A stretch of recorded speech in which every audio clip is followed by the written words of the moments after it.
In the summer of 1941, as Operation Barbarossa tore deep into Soviet territory, the German advance reached the ancient city of Kiev, a strategic and symbolic prize on the road to the heart of Ukraine. What followed was not a single clean battle, but a grinding struggle that unfolded street by street, building by building, as Soviet forces tried to slow an enemy that seemed unstoppable.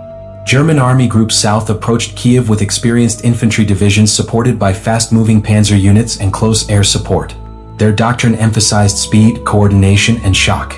The Red Army units tasked with defending the city were already exhausted from weeks of retreat and confusion.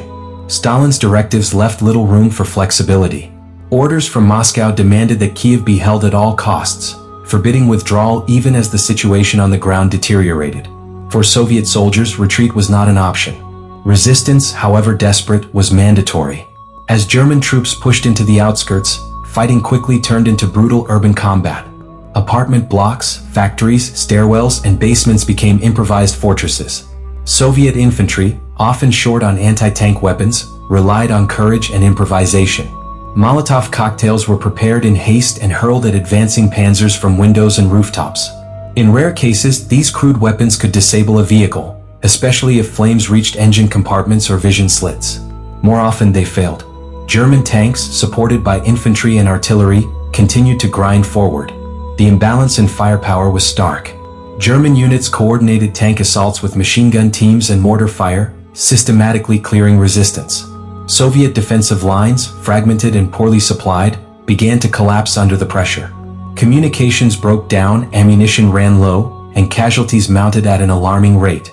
Entire units were encircled or destroyed, their last stands swallowed by rubble and smoke.